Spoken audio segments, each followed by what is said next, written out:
ada ada hal yang agak tidak biasa. Biasanya adalah kita mengkaji dari sumber Arab dan Ibrani, khususnya Islam dan Yahudi, dan di beberapa edisi kita juga menggunakan atau membahas sumber dari para bapak gereja yang dalam bahasa aslinya yaitu bahasa Yunani dan Latin. Namun baru pada edisi ini kita akan berdiskusi sepenuhnya mengkaji sumber berbahasa Yunani. Dan untuk edisi sekarang ini agak lebih singkat pemirsa karena ada satu dan lain hal sehingga nanti akan disambung ke edisi berikutnya di pekan depan ya. Nah, bahasa Yunani sendiri, nah ini saya sebut tidak biasa karena biasanya kita membahas menggunakan atau banyak sekali menggunakan sumber berbahasa Semitik ya. Bahasa Aramaik, Siro-Aramaik, kemudian bahasa Ibrani dan bahasa Arab. Namun untuk kali ini adalah menggunakan bahasa Yunani yang berbeda nih. Berbeda maksudnya adalah bahasa Yunani tidak termasuk dalam keluarga bahasa Semit tentu saja, dan bahasa itu lebih kepada di keluarga besar atau di bahasa-bahasa Indo-Eropa bersama rumpun bahasa Iran atau Persia yang di dalamnya termasuk bahasa Avesta atau bahasa kitab agama Zoroaster. Kemudian di dalam bahasa Indo-Eropa ada bahasa-bahasa Indik, dalamnya ada bahasa Sanskerta dan bahasa-bahasa Roman yang di dalamnya ada Prancis dan Latin dan juga Spanyol, Portugis, kemudian bahasa rumpun keluarga Jermanik yang ada bahasa Belanda dan Inggris termasuk ya. Kemudian mengenai istilah Aravionetnon, sekilas kita dengar istilah tersebut ini ada bunyi pelafalannya yang cukup jelas yaitu tentang Arab dan juga etno atau etnis di bahasa Indonesia. Namun bagaimana pengertian ini secara pas dan persis yang akan dibahas nanti akan diulas secara panjang lebar dan lengkap oleh Pak Ustadz Nahem Ali. Namun mungkin yang bisa diambil sekilas dari istilah tersebut, yang kata yang nomor 2 yaitu ethnon itu, kata ethnon ini ternyata satu dekat dan satu akar dengan kata lain yaitu etnis tadi ya pemirsa, dan kemudian etos dan etika. Ethnon, etnis, etos, dan etika. Ternyata ketiga hal ini menyiratkan akan peradaban.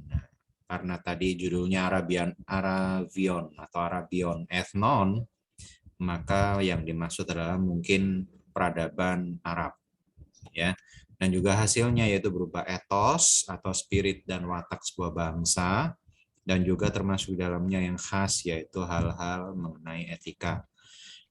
Baiklah, tanpa berlama-lama kita mulai diskusi kita edisi sekarang dengan tema Arabion Ethnon, Arab Musta'ribah, dan Arab Aribah menurut dokumen Yunani. Kepada Pak Ustadz Nahem Ali, dipersilakan. Kami persilakan untuk membawakan paparannya. Baik, Assalamualaikum warahmatullahi wabarakatuh.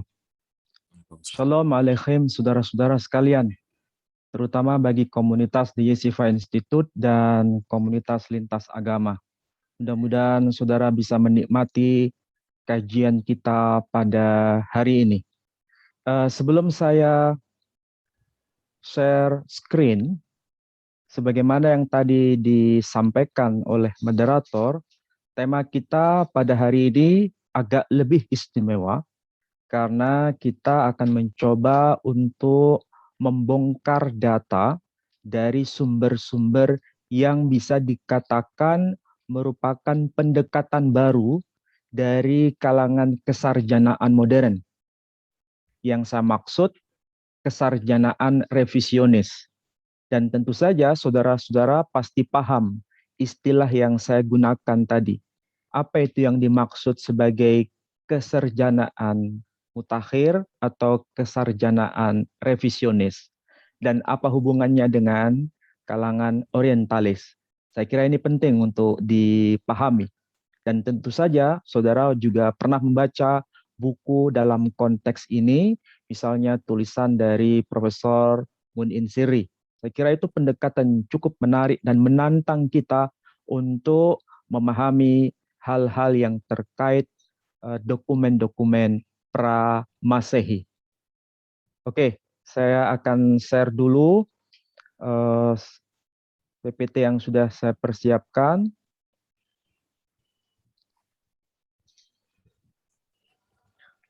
Jelas terbaca Pak Zuhra? Masih loading? Oh ya, Sudah? Ya, jelas. jelas ya. Oke, sebentar.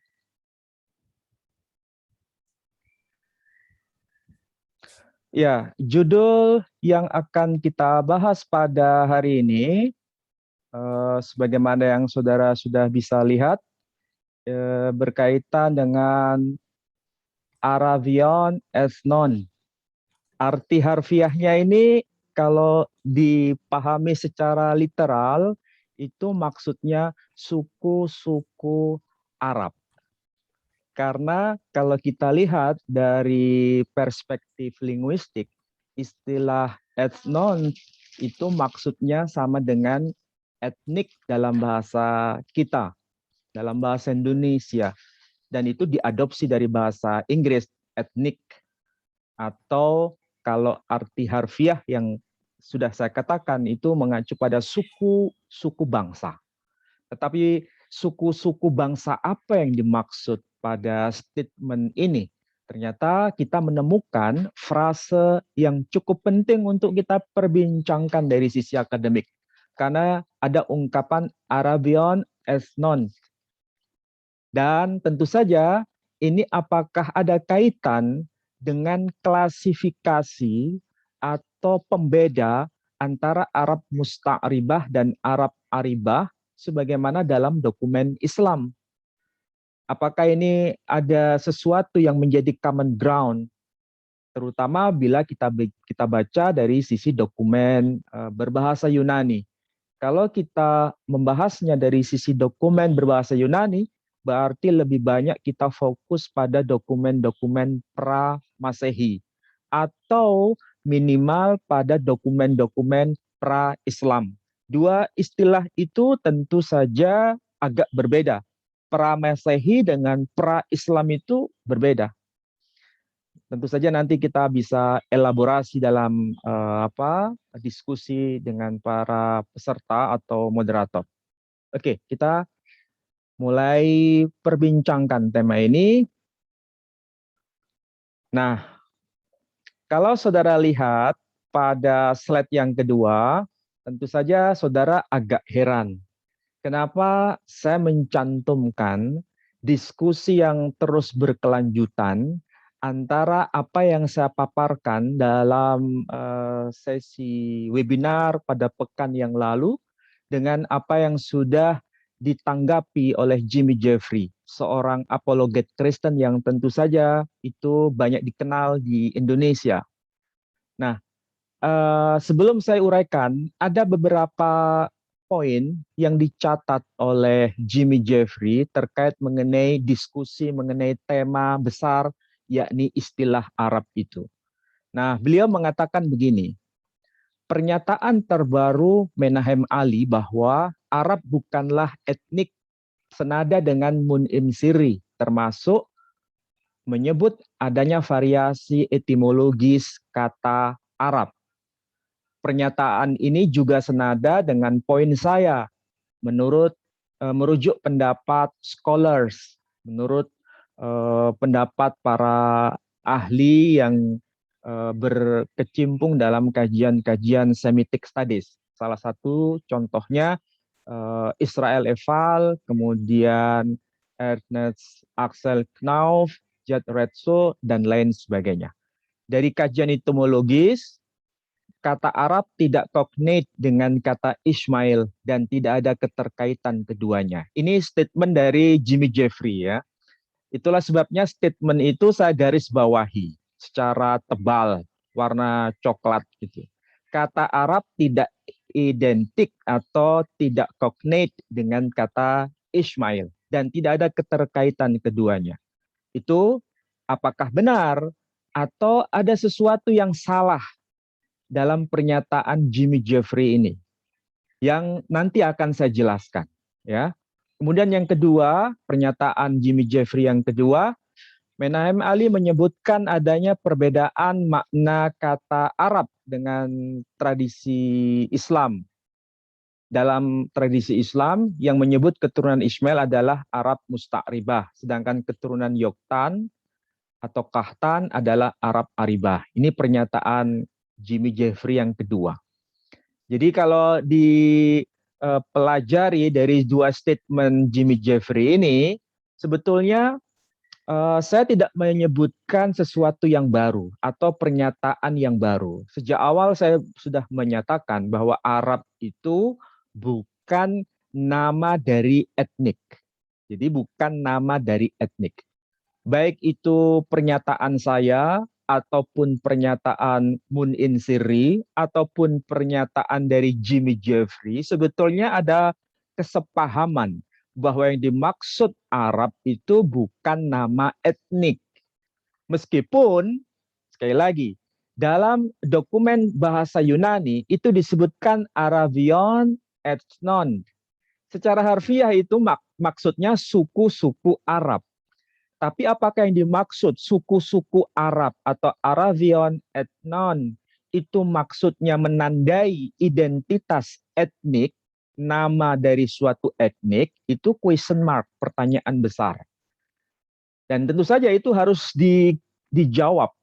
Tapi yang jelas kita sudah ada kesepahaman bahwa itu tidak menunjuk pada nama etnik, tetapi itu merujuk pada gelar atau sebutan yang disematkan pada etnik-etnik tertentu. Nah, saya kira itu clear ya, tidak perlu diperdebatkan lagi. Kemudian poin pernyataan yang ketiga, Menahem Ali menyatakan Arab adalah sebuah istilah yang disematkan kepada keturunan Ismail. Analoginya dengan istilah Ibrani yang disematkan kepada keturunan Yakob atau yang disapa dengan sebutan Israel. Ini berarti Israel adalah orang Ibrani, tetapi Ibrani belum tentu hanya untuk orang Israel. Poin ini sejajar jika diterapkan pada istilah Arab dan keturunan Ismail. Saya kira ini semua sudah paham bahwa istilah Ibrani atau istilah Arab itu juga bukan dalam konteks nama dari etnik tertentu, tapi merupakan julukan atau sebutan atau gelar yang disematkan pada etnik tertentu. Nah, itu harus betul-betul bisa dinalar berdasarkan dokumen. Dan tentu saja dokumen itu ada, yakni salah satu contohnya kita bisa merujuk pada karya Flavius Josephus. Poin yang terakhir dari pernyataan Jimmy Jeffrey, Menahem Ali masih mencoba melokalisir penggunaan istilah Arab secara eksklusif hanya untuk keturunan Ismail dalam tulisan pra-Josephus seperti Diodorus, Herodotus, dan lain-lain. Misalnya nama-nama suku Arab yang disebut Diodorus dianggap semua keturunan Ismail. Nah, tentu saja pernyataan keempat dari statement Jimmy Jeffrey ini harus dibaca secara detail. Apakah betul bahwa istilah yang dipakai, yakni istilah Arab itu secara eksklusif hanya untuk keturunan Ismail, atau juga untuk keturunan non-Ismail. Dan ini apakah bisa dibuktikan dari data-data berbahasa Yunani era pra-Josephus ataupun dalam data Josephus itu sendiri yang kebetulan ditulis juga dalam bahasa Yunani. Nah, nanti kita coba cermati. Oke, untuk memahami sanggahan dari Jimmy Jeffrey terkait 4 pernyataan ini, saya sudah membuat semacam bagan sederhana. Kita bisa lihat bagannya, tapi sebelum saya tunjukkan bagan, bentar ya. Oh, bagannya ini, tapi sebelum saya bahas, ini dulu ya. kita akan coba identifikasi mengenai identitas Arab dari sisi dokumen yang berbasis bahasa Semit dulu. Ini sebagai pengantar. Karena memang penjelasan mengenai Arabian ethnon itu basisnya dokumen awal itu ada dalam tradisi Semitik. Sehingga tidak mungkin kita melepaskan antara kajian istilah-istilah Semitik yang mengalami Helenisasi dalam tradisi Yunani. Maka kita harus membacanya dari aspek yang bernada sumber sebelum kita masuk ke aspek Helenisasinya. Ada 4 hal yang patut dicermati. Pertama, mengenai nama bangsa atau etnik, atau kita sebut dengan suku bangsa. Jadi mengenai nama bangsa atau etnik atau nama lainnya suku bangsa, itu memang dari sisi bahasa Ibrani itu terkait dengan nama personal. Ya, maksudnya nama yang merujuk pada person. Nama-nama dalam daftar silsilah itu misalnya kita bisa baca dalam Sefer Bereshit itu banyak sekali uraian mengenai Toledot. Toledot itu daftar silsilah. Daftar silsilah menyebut nama-nama orang, termasuk keturunannya itu siapa saja, cucu dan cicitnya itu siapa saja, disebutkan nama mereka satu persatu. Itulah yang saya maksud dengan istilah Toledot. Kalau bahasa kita secara sederhana menyebutnya daftar silsilah. Misalnya kita bisa jumpai daftar silsilah keturunan Ham, kemudian daftar silsilah keturunan Shem, daftar silsilah keturunan Yafet, daftar silsilah keturunan Ketura, daftar silsilah keturunan Abraham, dan lain sebagainya. Nah, itu semua yang dimaksud adalah Toledot. Nah, dalam kasus ini, secara literal, kita memang tidak menemukan istilah Arab itu menjadi satu nama mengenai etnik. Jadi kalau dalam arti Arab itu memang bukan nama etnik, tapi itu menunjuk pada sebutan yang disematkan pada etnik tertentu. Sehingga bisa diberikan contoh, misalnya, kalau yang dimaksud itu menunjuk pada etnik, nama dari satu etnik, contohnya misalnya kata Yishmael. Yishmael, ini logat bahasa Ibrani Temoni dari Yaman, menyebutnya Yishmael. Kalau kita biasa menyebutnya Yishmael. Yishmael, arti harfiahnya dia, yakni Tuhan telah mendengar. Ini nama orang, anaknya Abraham. Disapa, dinamai Yishmael. Sedangkan keturunannya, keturunan dari sosok personal yang bernama Yishmael, itu disebut Yishmaelim atau Yishmaelim. Artinya secara harfiah kaum keturunan Ishmael. Nah, sehingga kita bisa paham, oh maksudnya daftar silsilah itu memang terkait dengan nama seseorang, nama personal, dan nasab siapapun yang bersambung kepada tokoh personal ini nanti disebut sesuai dengan nama personalnya. Termasuk Yishmael, nama orangnya, nanti keturunannya yang tentu saja memiliki hubungan nasab dengan Yishmael disebut Yishmaelim. Itulah artinya kaum keturunan Ishmael. Jadi sekali lagi, nama Arab memang tidak terdapat dalam daftar silsilah. Karena istilah Arab bukan proper name atau nama diri. Tetapi sebutan yang dialamatkan pada suatu etnik tertentu. Ini poin pertama. Poin yang kedua, istilah Arab sebagai sebutan eksklusif itu ternyata pada era Flavius Josephus yang hidup pada abad pertama Masehi. Tepatnya beliau lahir tahun 37 Masehi, meninggal tahun 100 Masehi. ternyata dalam buku beliau, The Jewish Antiquities itu menyebutkan istilah Arab itu hanya disematkan kepada etnik tertentu, yakni kaum keturunan Ismail. Berarti ini membuktikan adanya semacam sebutan eksklusif dalam tanda kutip yang sejajar dengan sebutan Ibrani yang juga secara eksklusif itu dialamatkan pada etnik tertentu, yakni keturunan Israel atau keturunan Yakob. Nah, ini menarik sebetulnya. Jadi ternyata istilah Ibrani ataupun istilah Arab itu dipahami dalam konteks linguistik sebagaimana dokumen yang tercantum dalam karyanya Josephus itu mengacu pada etnik-etnik tertentu.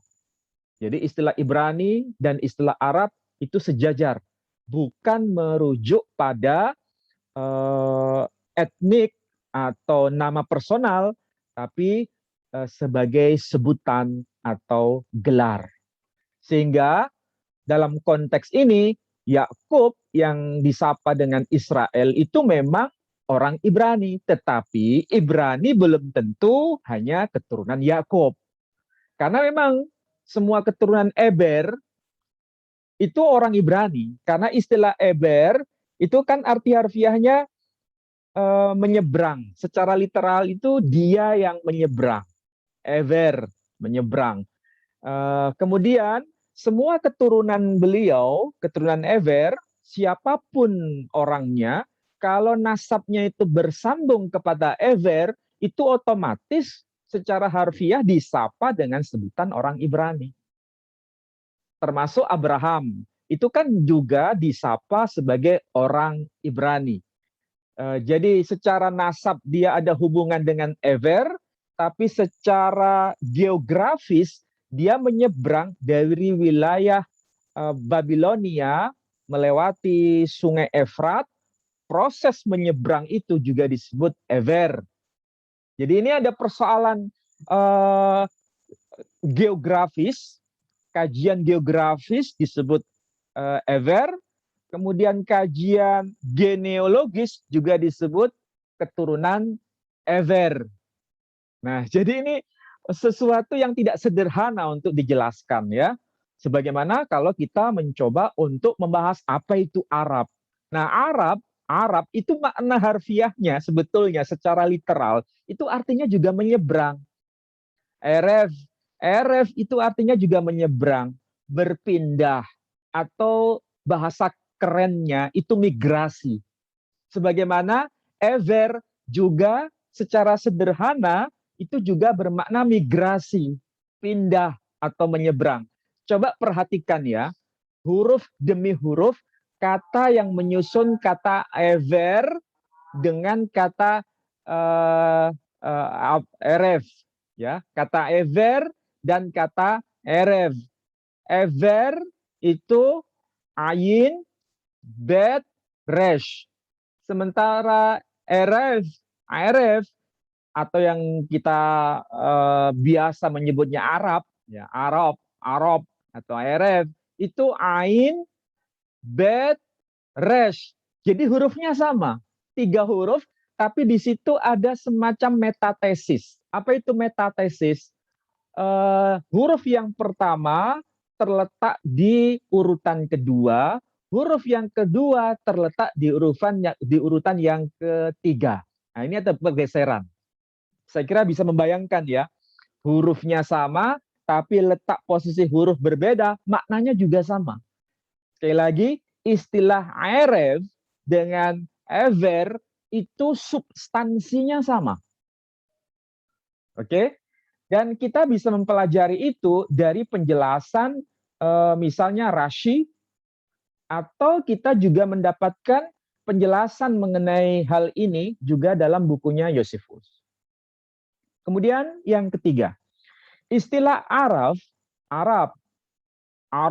dalam bahasa Arab atau dalam bahasa Ibrani disebut Erev, itu sebagai sebutan eksklusif kepada kaum Ismail pada era pra-Islam, ya, pada era pra-Islam.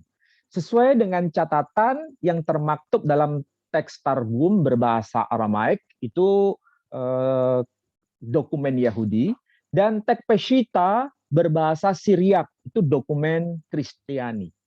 Dan ternyata dalam dua dokumen yang saya sebut tadi itu Targum ataupun Peshitta, ternyata istilah Arab atau Arab itu hanya disematkan kepada etnik tertentu, yakni keturunan Ismail. Nah, catatan mengenai teks Targum bahasa Aramaik ataupun Peshitta berbahasa Syriak atau Lesono Suryoyo itu justru membantah secara telak narasi para apologet Kristen yang mencoba menyebut kaum Edom ataupun kaum Amon ataupun kaum Moab juga disebut sebagai Arab. Nah, kalau kita berbasis pada dokumen yang saya maksud tadi, yakni teks Peshitta ataupun teks Targum, tidak ada penjelasan bahwa Edom ataupun Amon ataupun Moab itu disapa dengan sebutan Arab. Fakta ini tidak ada. Kita bisa lihat termasuk dari teks Ibrani.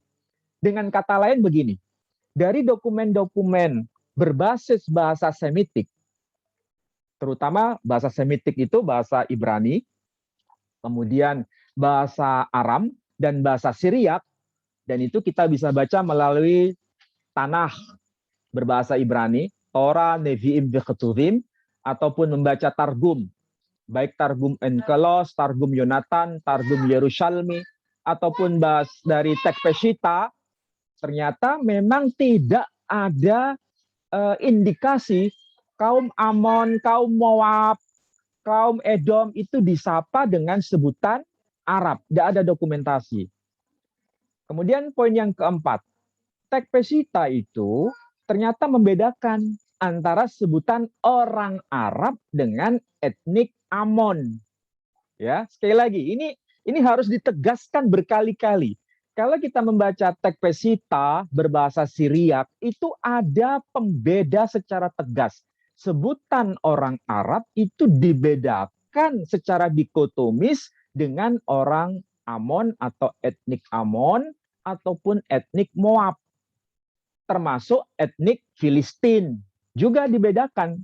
Tidak pernah disebut dengan istilah Arab di situ.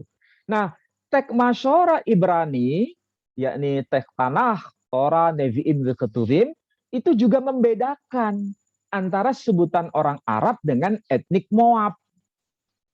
Dan itu nanti coba saya tunjukkan teksnya ya. Berarti antara etnik Moab, etnik Amon, etnik Edom itu memang tidak pernah disebut sebagai Arab. Bahkan itu disandingkan dengan sebutan orang Arab untuk dialamatkan kepada etnik tertentu. Nah, nanti buktinya bagaimana? Kita akan bisa lihat. Nah, sekarang coba kita cermati ya. Kalau berdasarkan penjelasan saya poin 1, 2, 3, dan 4. Ternyata Jimmy Jeffrey itu masih kekeh. Kalau bahasa Indonesia kekeh itu apa ya? Kalau bahasa Jawanya kekeh. Masih betul-betul menggebu-gebu, masih betul-betul bersikeras untuk mengeneralisasi, untuk membuat kabur bahwa penggunaan istilah Arab itu secara umum untuk keturunan Edom, keturunan Moab, keturunan Amon, keturunan apapun yang ada di Arabia itu bisa disebut sebagai Arab semua. Padahal secara teks dari teks bahasa-bahasa Semit yang saya sebut tadi itu ada pemisahan antara orang Arab dengan identitas orang non-Arab. Nah, yang non-Arab itu misalnya Filistin, Moab, Amon, dan Edom. Jadi tegas ya kalau dalam satu teks ada kata-kata orang Arab, kemudian pada teks yang sama disebutkan Amon, Moab, Edom, berarti Amon, Moab, Edom itu bukan masuk kategori orang Arab. Artinya masuk kategori non-Arab. Itu kan jelas secara nalar yang sederhana. Kalau kita membaca teksnya secara jeli ya. Kemudian kita coba cermati di sini. Kita tahu yang namanya Masoretic Hebrew, teks berbahasa Ibrani. Kalau kita menjadikan dokumen Talmud Bavli itu berarti era pra-Islam ya, tapi sudah masuk era Kristen. Ya, sekali lagi ini era pra-Islam, tapi sudah masuk era Kristen. Tetapi ini tidak bertabrakan dengan fakta historis. Kenapa? Karena di dalam Talmud Bavli itu menyebutkan Yeremia, Ezra, Nehemia, ini orang-orang kunci ya, tokoh-tokoh kunci. Semuanya itu menulis kitab yang mereka tulis itu bukan di wilayah Palestina, tapi mereka menulisnya itu di wilayah Babilonia. Dan kalau di wilayah Babilonia, berarti bahasa tuturan yang dipakai waktu itu bahasa Aram atau bahasa Aramaik. Dan kalau bahasa Aramaik, mereka akrab dengan bahasa Aramaik, wajar bila Talmud Bavli itu bukan hanya banyak bahasa Ibraninya, tapi juga banyak bahasa Aramaiknya. Kalau kita baca Talmud Bavli. Sebagaimana kalau kita lihat tulisan-tulisan yang ditulis oleh Yeremia, Ezra, Nehemia, itu kosakata berbasis bahasa Aram itu juga muncul. Ya. Jadi sekali lagi, karena mereka memang menulisnya itu di wilayah Babilonia, exile. Jadi orang-orang yang geluta. Jadi geluta, orang-orang buangan. Pemimpinnya disebut Resh Geluta. Nah, dan itu memang terjadi pada abad ke-5 sebelum Masehi. Ini sejajar dengan dokumen yang ditulis oleh Herodotus abad ke-5 sebelum Masehi. Cuma bedanya Herodotus menulis dalam bahasa Yunani, sedangkan Ezra, Nehemia, Yeremia itu menulis dalam bahasa Aramaik. Menulis dalam bahasa Ibrani, tapi mereka paham bahasa Aramaik. Artinya bahasa Aramaik dan bahasa Hebrew atau Ibrani itu sangat diakrabi. Berarti kedua bahasa itu penting dalam membaca tulisan-tulisan Yeremia, Ezra, dan Yeremia. Termasuk kitab Raja-Raja, itu tulisan dari Yeremia. Kemudian kitab Tawarikh, itu tulisan dari Ezra. Dan itu kita bisa baca dari dokumen yang tercatat dalam Talmud Bavli. Nah, coba kita ambil satu contoh ya. Nehemia pasal 4 ayat 1. Ya. Ini saya cantumkan juga teks Ibraninya. Ternyata kalau kita cermati tulisan dari Nehemia pasal 4 ayat 1 itu membedakan antara orang Arab dengan orang Amon. Dan juga membedakan dengan orang Asdod. Artinya kaum keturunan Amon itu tidak disebut sebagai orang Arab, tetapi disebut sebagai non-Arab. Nah, masalahnya, apakah orang Amon itu disebut sebagai orang Arab? Nah, ini kan pertanyaan. Kalau dari kesimpulan Jimmy Jeffrey, orang Amon itu juga disapa sebagai orang Arab. Padahal dokumen yang kita baca dari Nehemia ini membedakan antara orang Arab dengan orang Amon. Nah, kita bisa lihat ya, dari catatan kitab Kejadian, bahkan kalau Pak Zufro sendiri mencermati kitab Kejadian atau Sefer Bereshit, atau lebih lengkapnya itu Torah. Torah itu Hamishahum Shetorah, 5 buku Musa, itu kan ditulis ulang oleh Ezra. Jadi Torah, Hamishahum Shetorah itu ditulis ulang oleh Ezra karena yang awal itu hilang. Jadi Ezra merekonstruksi kitab Torah, Hamishahum Shetorah itu di wilayah Babilonia, dan itu tuturan yang dipakai bahasa Aramaik. Nah, ketika menuliskannya itu dalam bahasa Ibrani, otomatis cara berpikir Ibrani dan cara berpikir Aramaik itu berpadu dalam satu melodi, tidak mungkin dipisah-pisahkan. Nah, coba kita cermati ya. Berdasarkan kitab Kejadian atau Sefer Bereshit pasal 19 ayat 38. Orang Amonim atau kaum keturunan Amon itu ternyata keturunan Lot atau Nabi Lut kalau dalam tradisi Islam. Tetapi orang Amon atau Amonim, nah itu kan hampir sama dengan Yishmaelim, artinya kaum keturunan Yishmael. Orang Amonim itu maksudnya kaum keturunan Amon. Siapa itu Amon? Itu nama personal dari anaknya Lot atau Lut. Ternyata keturunan Lot yang bernama Amon dan generasi setelah Amon yang disapa sebagai Amonim, kaum keturunan Amon, itu tidak disebut sebagai orang Arab. Meskipun keturunan Eber. Artinya keturunan Ibrani, orang Ibrani. Nah coba perhatikan tuh. Jadi meskipun dia keturunan Eber, keturunan Ibrani, Eber, tapi dia tidak disebut sebagai Arab dalam konteks ini. Coba perhatikan itu. Nah, pada pasal yang keempat, ayat yang ke-1, itu disebutkan apa? Nah, wayehi ka'asher syama. Kemudian disebutkan apa ini? Sinvallat, ya, sanvallat, disebutkan sanvallat. Wetovio, disebutkan apa ini? WH arvim. WH arvim, arti harfiahnya itu orang-orang Arab. Kemudian di sebelahnya ada kata apa? WH Ammonim, dan orang-orang Amon. Artinya apa? Orang-orang Amon itu bukan masuk bagian dari orang-orang Arab. Dan orang-orang Arab ini berbeda identitasnya dengan orang-orang Amonim.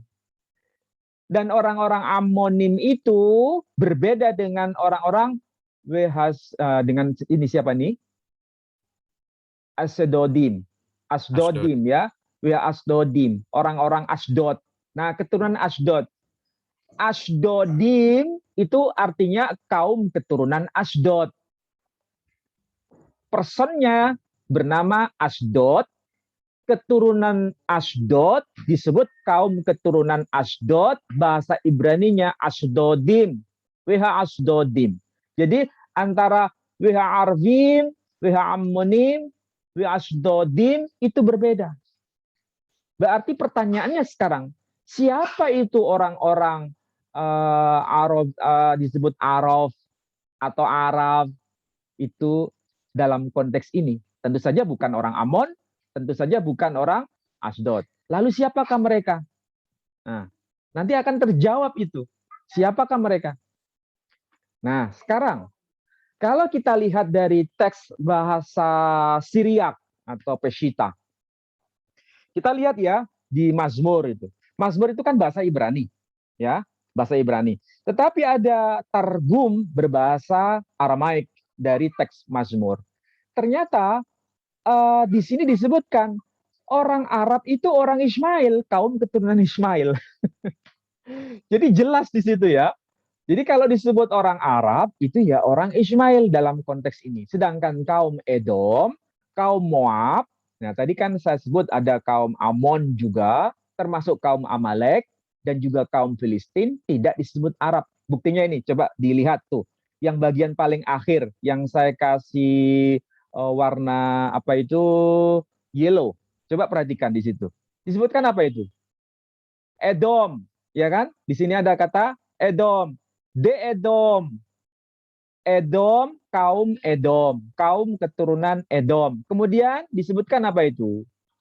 We'arabai, We'arabai. Apa itu We'arabai? Orang-orang Arab. Tapi kalau kita lihat teks bahasa Ibraninya, ternyata di sini disebut Yishmaelim. Orang-orang Ismail. Dan dalam bahasa Aramaik disebut Arabai.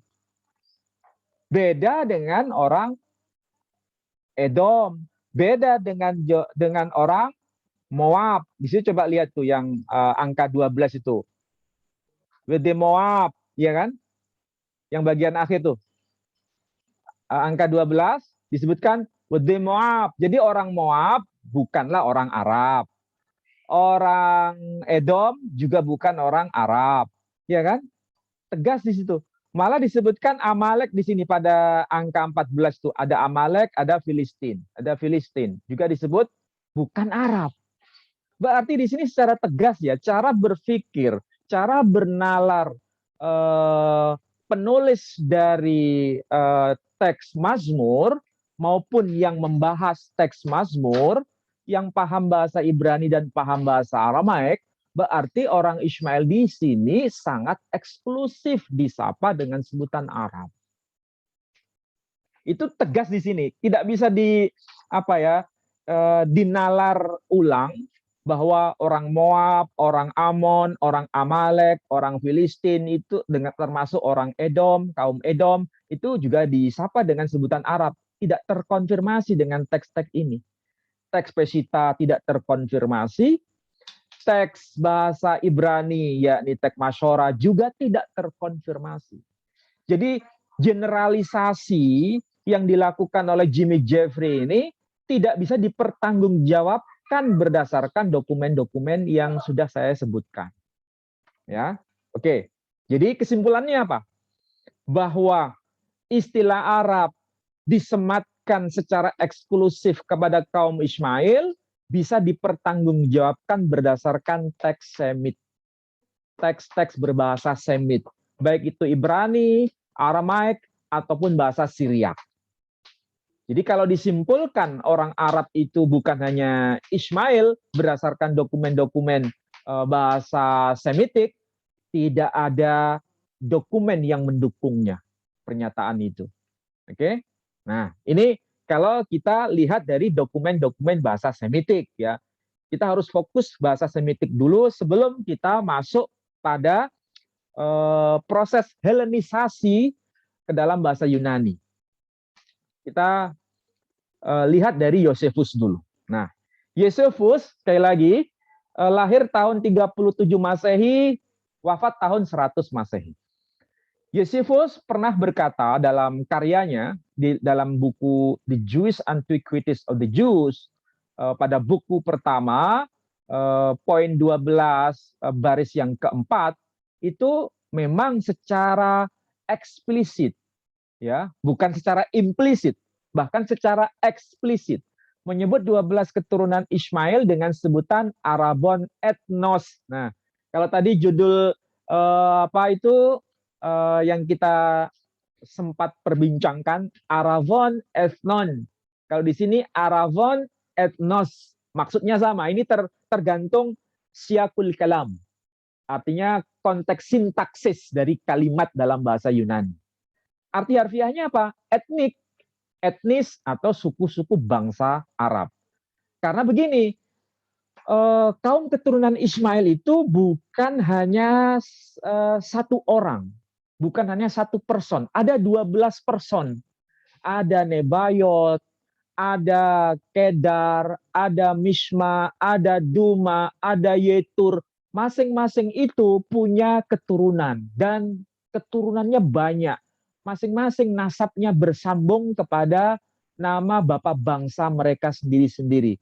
Tapi kemudian mengerucut pada satu tokoh sentral yakni Ismail. Sehingga mereka disebut sebagai Yishmailim. Orang-orang keturunan Ismail atau kaum keturunan Ismail. Dan lebih khusus Yosefus memberikan gelar secara eksklusif dengan sebutan Arabon Ethnos. Nah di situ ya. Kemudian Flavius Josephus juga menyebut keturunan Ismail atau orang-orang Ismail itu dengan sebutan Arabas to Ismaeliton. Nah, tegas sekali di sini malahan. Bahwa yang dimaksud Arab di sini adalah secara eksklusif kepada kaum keturunan Ismail atau orang-orang Arab Ismail. Nah, kemudian Flavius Josephus juga menyebut sekali lagi pada bukunya menyebut adanya pedagang dari kalangan Arab Ismail yang membawa Yusuf ke Mesir dengan sebutan apa itu? Emporos idon Arabas to Ismaeliton. Artinya para pedagang dari kalangan Arab Ismail. Jadi kita bisa ini ya melakukan semacam cross check data bagaimana teks berbahasa Ibrani. Tentu saja itu bisa dikatakan satu zaman dengan teks Herodotus, ya, hampir sezaman, karena dokumen yang paling tua, manuskrip yang tertua kan kita bisa menjumpai itu dari The Dead Sea Scroll, naskah Laut Mati. Nah, dari sini coba kita cermati. Oke, mudah-mudahan ini bisa menjadi informasi bagi saudara. Mungkin barangkali kita akan lanjutkan pada pertemuan mendatang berkaitan dengan tema wacana kritik Jimmy Jeffrey berkaitan dengan karya Diodorus, ya. Oke, saya kira demikian Pak Zura. Baik, ya. Para pemirsa jangan khawatir walaupun edisi kita saat ini sedang singkat ya, karena ada beberapa hal yang perlu dilakukan sehingga tidak bisa diperpanjang. Nah, namun jangan khawatir, sebagaimana tema sudah diajukan bahwa mengenai temanya ini adalah sumber Yunani. Nah, sumber Yunani yang dipaparkan tadi masih baru Yosefus nih pemirsa ya. Di episode berikutnya akan ada beberapa sumber Yunani yang akan bisa kita pelajari bersama. Baiklah, untuk edisi saat ini kita tutup terlebih dahulu dan nantinya dimohon untuk hadir kembali di acara Syur Sahabat pekan depan sehingga kita dapat mengulas lebih banyak hal dan belajar bersama-sama melalui diskusi di Syur Sahabat. Akhir kata kami ucapkan wabillahi taufiq wal hidayah. Wassalamualaikum warahmatullahi wabarakatuh. Terima kasih Pak Ali. Waalaikumsalam warahmatullahi wabarakatuh. Kasus ada. Enggak ada.